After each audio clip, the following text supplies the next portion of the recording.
컵에 물을 담아 놓았을 때 컵이 기울어지는 대로 흘러갑니다. 물은 기울어진 쪽으로 흘러가게 되어 있습니다. 저는 우리의 마음 또한 같은 원리라고 봅니다. 우리의 마음은요, 기울어진 방향을 따라서 흘러가게 되어 있습니다. 신앙도 마찬가지 아닐까요? 우리의 마음이 하나님께로 기울어져 있으면 하나님을 가까이 하고, 우리의 마음이 세상에 기울어져 있다면 세상으로 향할 수밖에 없습니다. 그래서 신앙의 문제는 마음이 얼마나 뜨거운가라는 것보다 더 중요한 것은 지금 내 마음이 어디를 향하여 가고 있는가, 굉장히 중요합니다. 요즘 우리의 마음이 어디를 향하여 가고 있습니까? 우리의 마음의 방향이 하나님께로 나아갔으면 좋겠습니다. 그래서 오늘 예배가 하나님께 우리의 마음을 맞추는 귀한 시간 되기를 축원합니다. 구약 성경에 보면 예수님에 대한 메시아 예언의 말씀이 한 300회 이상 나옵니다. 꽤 많이 나오죠. 그런데 그 중에 이사야 성경에 꽤 많이 집중되어 있습니다. 우리가 잘 아는 처녀가 잉태하여 아들을 낳을 것이요 그 이름을 임마누엘이라 하리라. 이사야 7장 14절. 메시아 예수님에 대한 예언입니다. 이새의 줄기에서 한 삭이 나며 그 뿌리에서 한 가지가 나서 결실할 것이라. 예수님에 대한 말씀입니다. 그가 찔림은 우리의 허물 때문이요 그가 상함은 우리의 죄악 때문이라. 그가 징계를 받음으로 우리가 평화를 누리고 그가 채찍에 맞음으로 우리가 나음을 입었도다. 예수님의 십자가 사건을 예표하는 말씀입니다. 기묘자, 모사, 전능하신 하나님, 영존하시는 아버지, 평강의 왕, 전부 다 예수님을 말씀하는 내용입니다.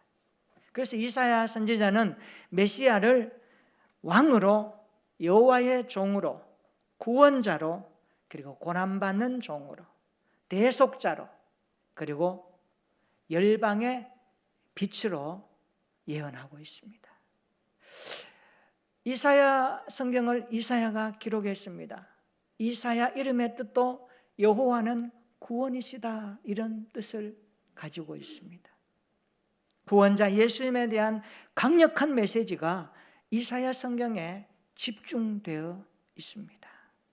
오늘 이사야 10장을 보면요, 하나님께서는 아수르의 멸망을 말씀하면서 그 멸망 중에도 남은 자에 대한 말씀을 기록하고 있습니다. 여러분, 이사야 10장 2절 한번 보세요. 가난한 자를 불공평하게 판단하는 지도자, 백성들의 권리를 박탈하고 과부에게 토색하고 고아의 것을 약탈하는 지도자들에게 뭐라고 합니까? 화가 있을 것이라, 그렇게 말씀합니다. 그리고 10장 5절 한번 보세요. 하나님께서는 아수르에게도 화를 선언하십니다. 아수르를 진노의 막대기와 분노의 몽둥이로 사용할 것이다, 이렇게 말씀합니다. 그러니까 하나님께서는 당신의 백성들을 향하여 징계하시고 진노하실 때 성경은 아수르를 사용하시기도 하고 바벨론을 사용하시기도 합니다. 하나님은 아수르를 당신의 진노의 막대기와 분노의 몽둥이로 쓰겠다라고 말씀합니다. 이사야 10장 6절에도 보세요. 내가 그를 보내어 아수르를 보내어 경건하지 아니한 나라, 북이스라엘이죠, 구체적으로 치게 하겠다라고 말씀하십니다. 이사야 10장 6절에 보면 하나님은 아수르에게 4가지 임무를 부여하십니다. 어떤 임무입니까? 치게 하는 임무, 탈취하는 임무, 노략하는 임무, 짓밟는 임무를 부여하셔서 당신의 백성들을 징계하겠다라고 말씀합니다. 참 이 말씀 읽으면 마음이 참 씁쓸합니다. 왜 이렇게 하나님이 징계하시는 막대기와 도구가 이방의 나라가 되어야 하는가? 하나님은 아수르를 도구로 사용하시는데, 그런데 이 아수르도 굉장히 교만합니다. 그래서 하나님은 아수르 너도 내가 심판하겠다, 그렇게 말씀하십니다. 아수르가 심판받는 이유는 한 가지입니다. 모아보면 교만 때문입니다. 성경은 교만은 패망의 선봉이라고 말씀하신 것이 그대로 적용되는 시대적인 메시지입니다. 여러분, 이사야 10장 12절 한번 보세요. 오늘 본문과 연결된 구조이기 때문에 살펴보는 겁니다. 하나님은 아수르 왕의 완악한 마음의 열매와 높은 눈을 자랑하는 그것을 멸하겠다, 이렇게 말씀합니다. 교만, 자랑. 이사야 10장 15절 한번 읽어볼까요? 다 같이 한번 읽어봅시다. 이사야 10장 15절입니다. 시작.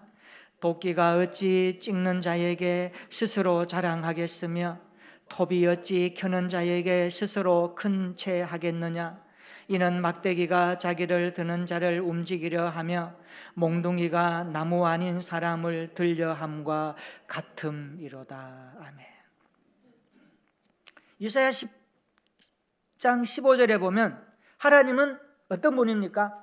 우주의 통치자이심을 명확하게 언급합니다.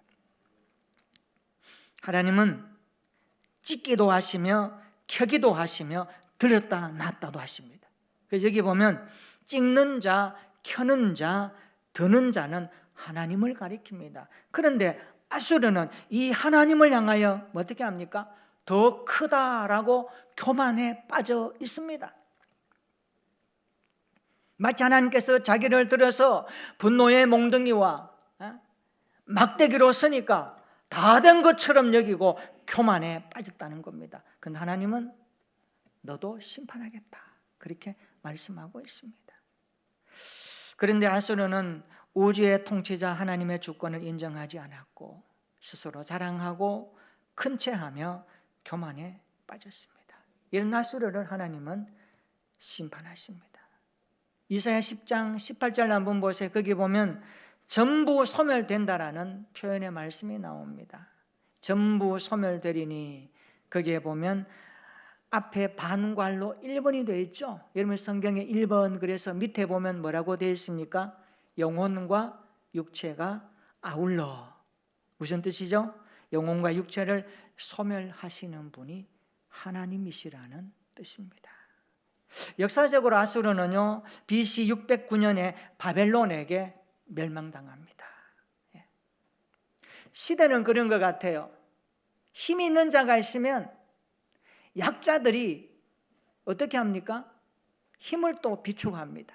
그래서 연합하든지 뭐든지 해서 또 힘 있는 나라를 치고, 또 그러면 또 그 세력이 와서 또 치고, 이 역사의 패턴 구조입니다. 그래서 역사는요, 하나님이 운행하시고 하나님이 섭리하십니다. 역사에 힘 있는 권력자들까지도 하나님의 손이 개입하시고 하나님이 일반 은총 가운데 주셨다라고 성경은 언급합니다. 그래서 권좌에 앉았을 때, 힘이 있을 때 기고만장하면 안 됩니다. 이 권력과 힘이 어디서 왔는가? 하나님이 잠시 주셨다. 그래서 하나님의 뜻대로 하나님의 공의와 정의를 흘러보내는 통로가 되어야지, 하나님 없이 아수르처럼 기고만장하면, 큰 채하면, 자랑하고 교만하면 하나님께서 반드시 멸을되십니다. 사실 이것은요, 이 땅에 많은 나라의 지도자들이 들어야 합니다.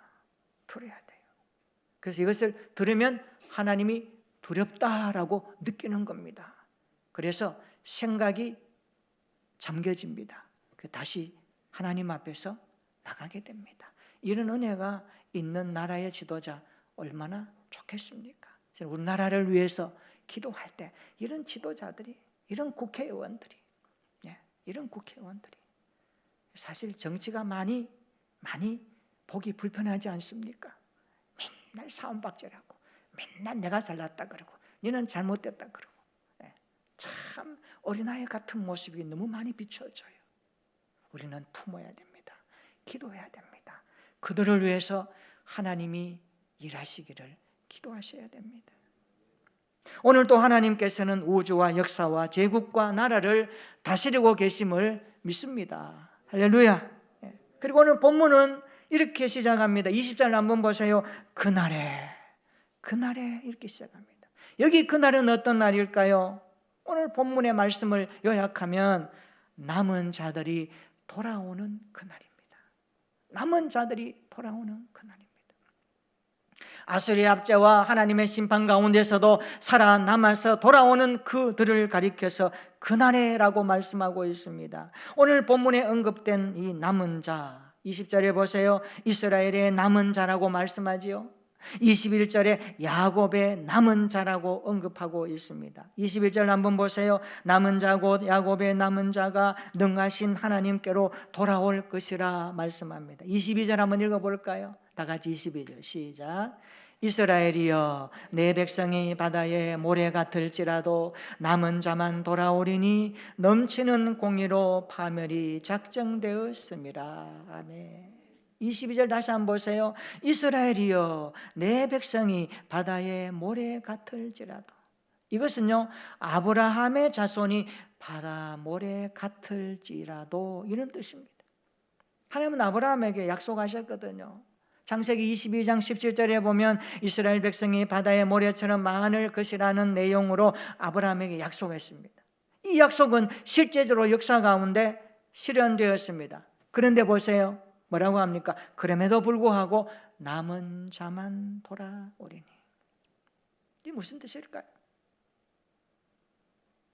이제 구속사적으로 들어가서 한마디로 요약하면 이런 겁니다.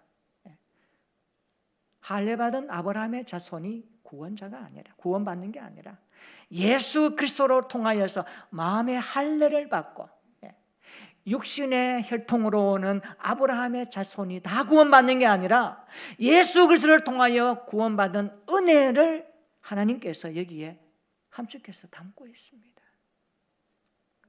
그래서 성경에는요 남은 자에 대한 언급이 꽤 많이 나옵니다. 여러분 홍수 심판 때 하나님은 누구를 남겨두셨나요? 노아의 가족을 남겨두셨습니다. 소돔과 고모라가 멸망할 때 하나님은 롯의 가족을 남겨두셨습니다. 엘리야 시대에 다 바알에게 무릎 꿇을 때에 하나님은 무릎 꿇지 않는 자 7,000명을 남겨두셨다라고 말씀하십니다. 이사야 선지자도 외칩니다. 밤나무 상수리나무가 배임을 당하여도 그 그루터기는 남아있는 것 같이 거룩한 씨가 이 땅의 그루터기니라 말씀하고 있습니다. 구약 성경에 보면 남은 자와 직접적으로 간접적으로 관련된 단어가 4단어가 나옵니다. 중요합니다. 남은 자와 관련된 직접 또는 간접적으로 사용되는 구약의 히브리어 단어가 4개가 있는데 샤알이라는 단어입니다. 팔랏이라는 단어입니다. 말랏이라는 단어입니다. 야탈이라는 단어입니다. 이 단어들이 사용된 횟수를 종합해 보면 바로 540번이나 언급되었습니다. 굉장히 많습니다. 그러니까 이런 뜻입니다. 하나님은 구약 성경에서 남은 자 메시지를 전할 때에 540번의 반복적인 단어들을 사용하면서 오늘 우리들에게 하고 싶은 말씀이 있다는 겁니다. 크지 않습니까? 이 4단어가 남은 자와 관련되어서 직접적이거나 간접적으로 사용된 단어들입니다.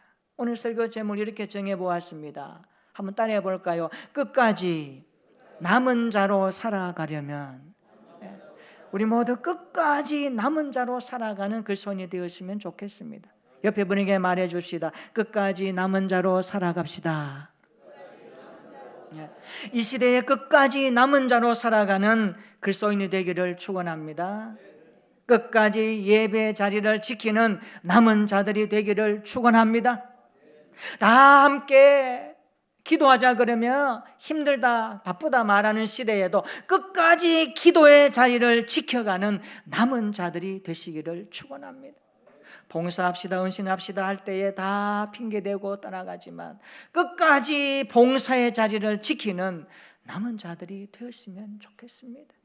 말씀의 자리를 끝까지 지켜가는 이 시대의 남은 자 그리스도인들이 저와 여러분들이 되었으면 좋겠습니다. 그렇다면 끝까지 남은 자로 살아가려면 어떻게 해야 할까요? 오늘 본문은 두 가지로 언급합니다. 첫째로, 환난과 핍박이 와도 끝까지 믿음을 지켜야 합니다. 환난과 핍박이 와도 끝까지 믿음을 지켜야 합니다. 따라해 볼까요? 환난과 핍박이 와도 끝까지 믿음을 지킵시다. 예?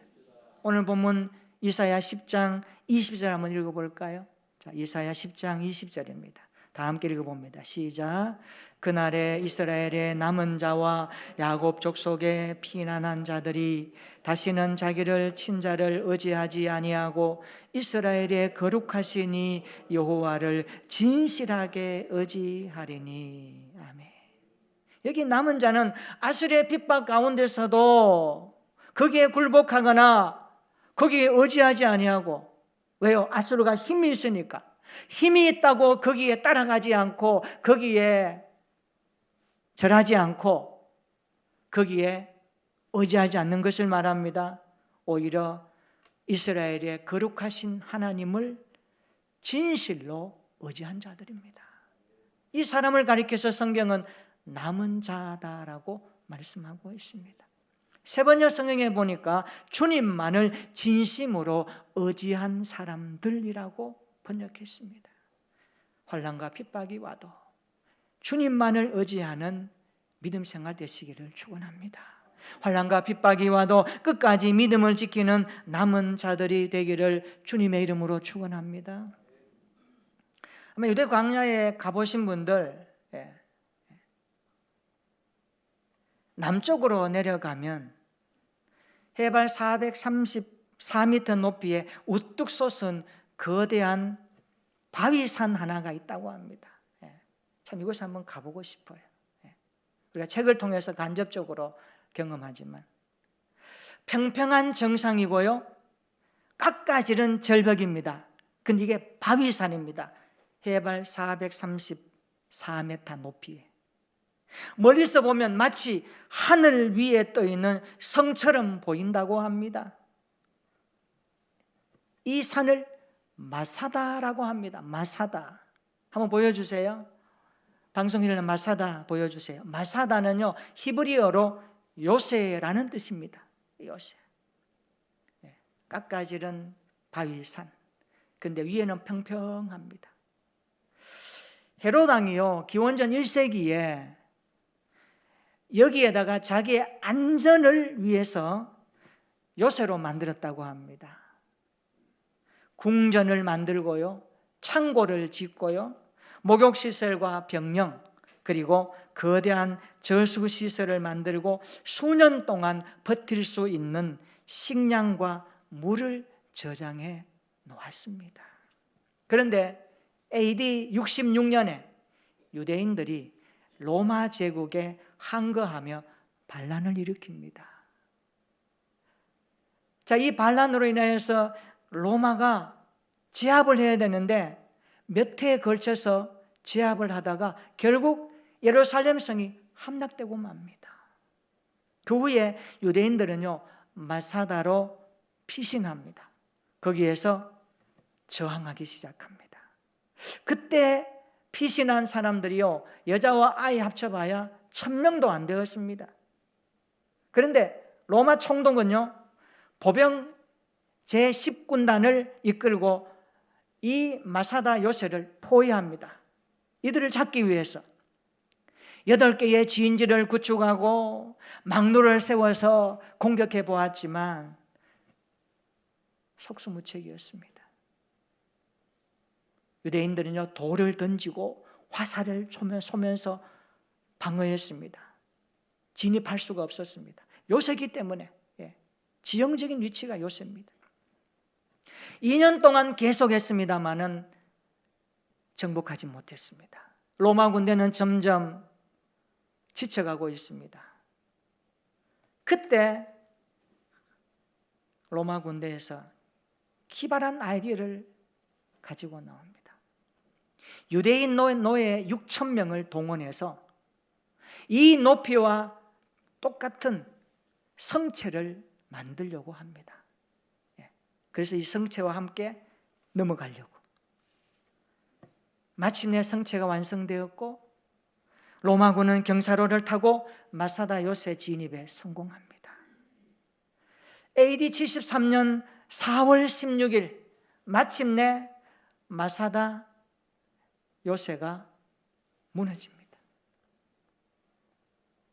그런데 요산에 있었던 1000명도 안 되는 유대인 이 사람들 어떻게 됐을까?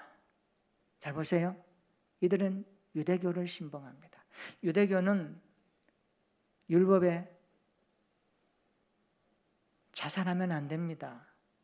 이들은요, 비굴한 삶보다 차라리 영광스러운 죽음을 선택하기로 결정합니다. 어떻게 하느냐? 남자 중에 10명을 뽑습니다. 그 중에 1명이 나와서 9명을 다 죽입니다. 이렇게 해서 다 죽이는 거예요. 그리고 가족들이 중에는 그 가족의 대표자가 가족을 다 죽이는 거예요. 그래서 다 죽입니다. 마지막 1명이 남았죠? 자기 자신이 자살합니다. 로마 군대가 이 마사다 요새를 정복했다고 너무나 좋았어요. 그래서 이제는 끝났다라고 하면서 새벽이 되었습니다. 아침이 되었습니다. 날이 밝았습니다. 성벽에 마사다 성벽에 진입한 로마군은요, 불탄 건물과 함께 960명의 죽음 앞에 경악을 금치 못합니다. 다 죽어버렸습니다. 그때 마사다 정복 작전을 지휘한 로마 사령관이 플라비우스 실바인데 그가 이런 유명한 말을 남겼습니다. 나는 마사다는 정복했지만 유대인들은 정복하지 못했다.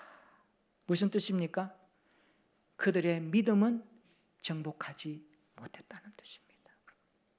오늘날 마사다 요새는요, 이스라엘 현대 군사학교의 마지막 코스라고 합니다.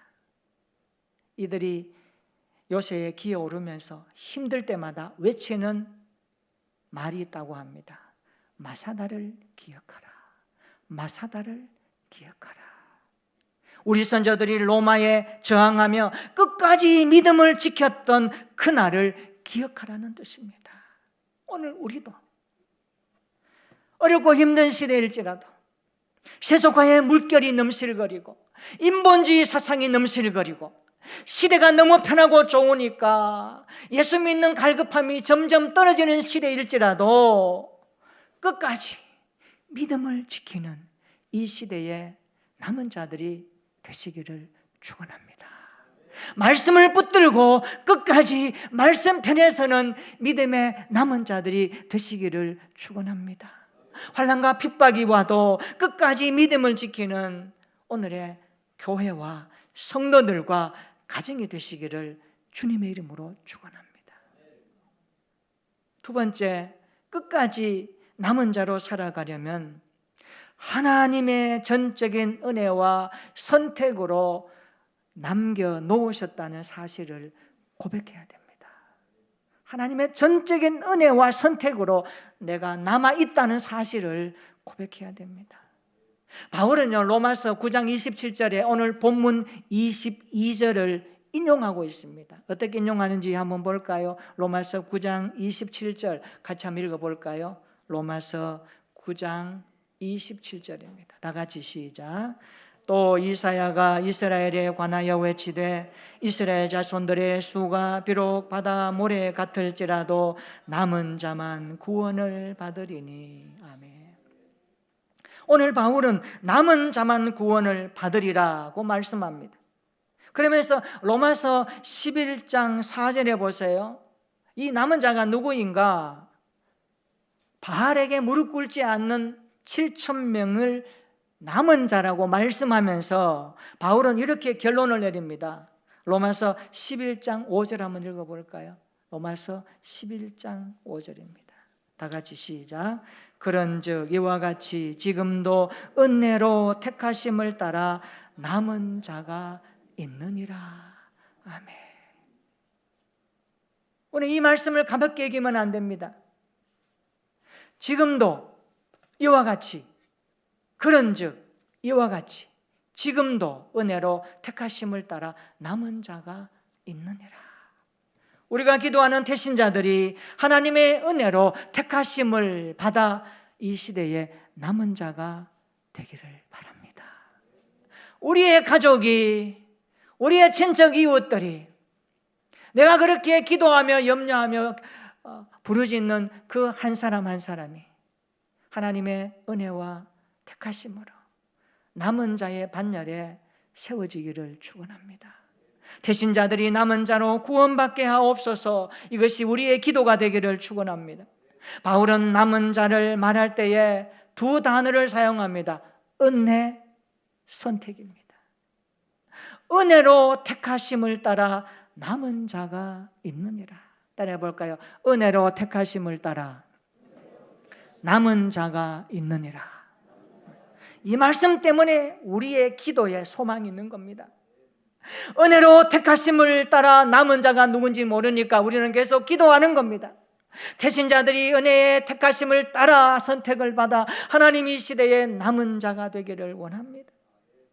그러니까 남은 자는 하나님의 전적인 은혜로 선택된 사람을 말씀하고 있습니다.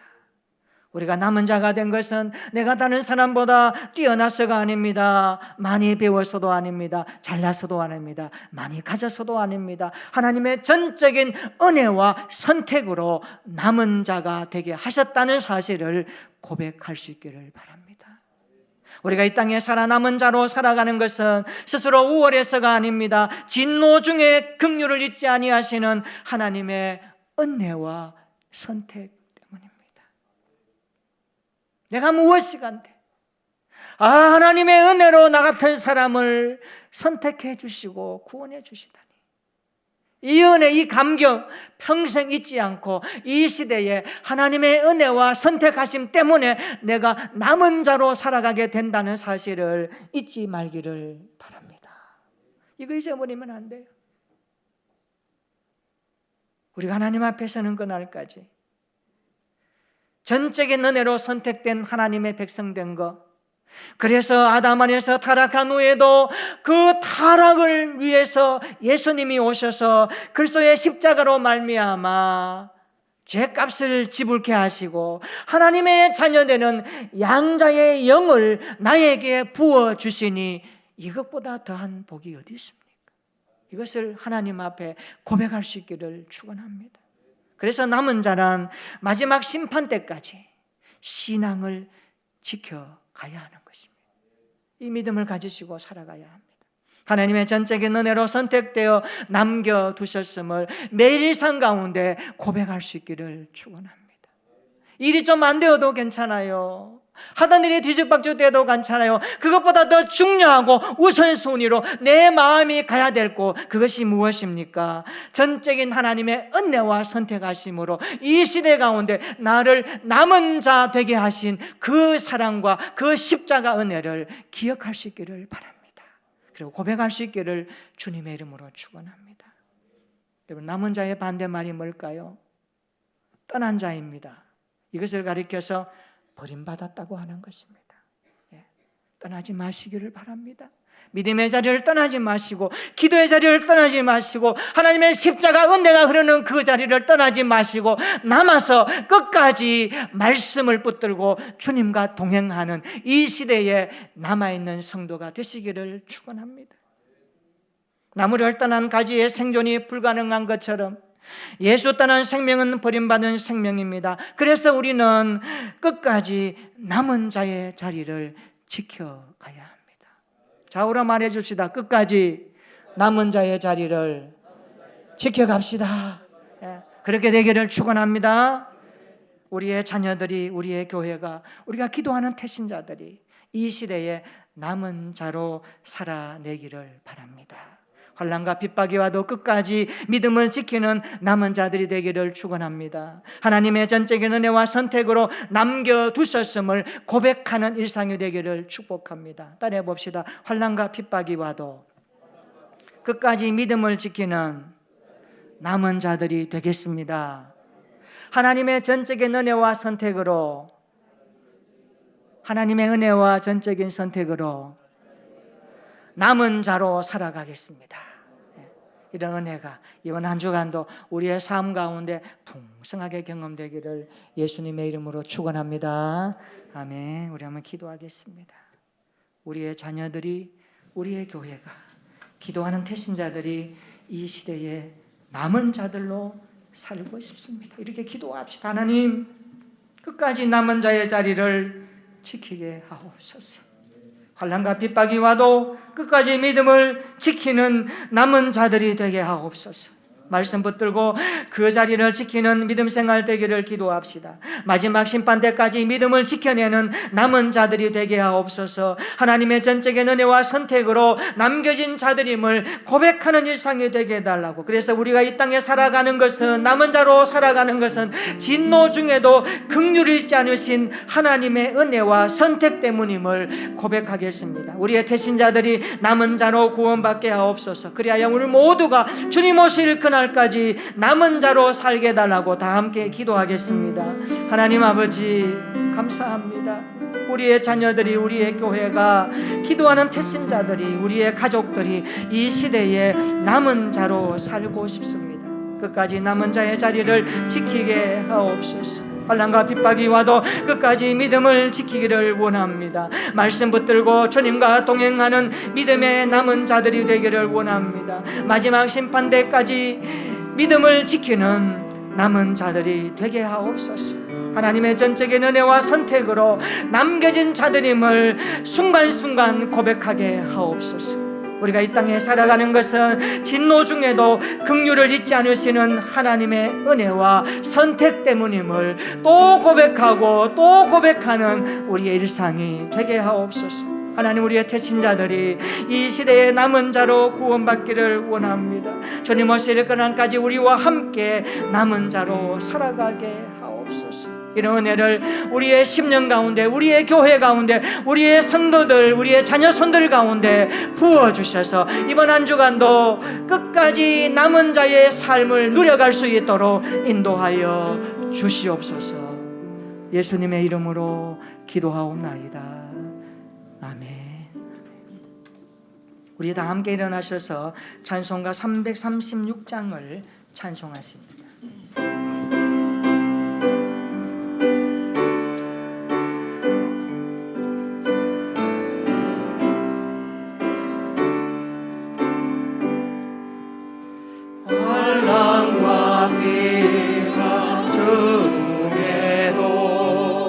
성도는 신앙 지켰네.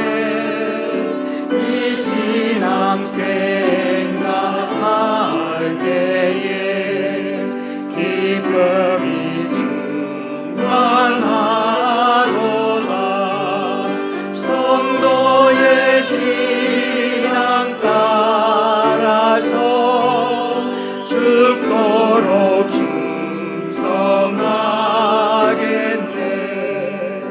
옥중에 매일 성도나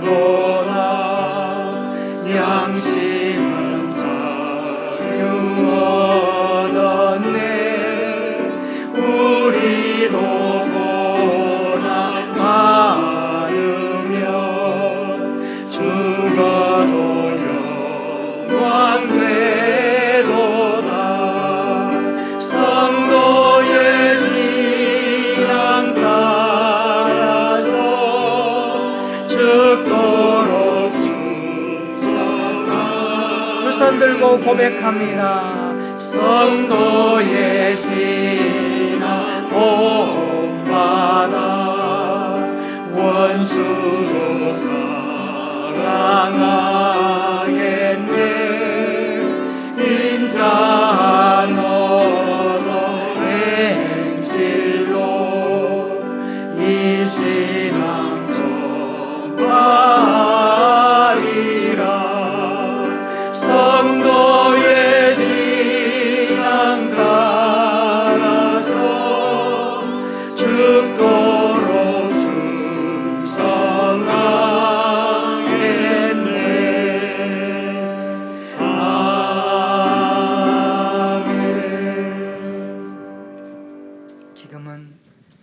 예수 그리스도의 구속의 은혜와 아버지 하나님의 무한하신 사랑과 성령님의 감화 인도 교통 충만 역사 동행하심이 이 시대에 환난과 핍박이 와도 끝까지 믿음을 지키는 남은 자로 살며 하나님의 전적인 은혜와 선택으로 남겨졌음을 고백하며 우리의 삶이 다하는 그날까지, 주님 오실 그날까지 우리의 자녀와 우리의 교회와 우리의 태신자들이 끝까지 남은 자로 살아가며 하나님 앞에 서기를 갈망하고 소망하는 우리 모든 예배자들 머리 위에, 가정의, 직장의, 생업 위에, 이 지구촌 위에 이제로부터 영원토록 함께 있을지어다. 아멘.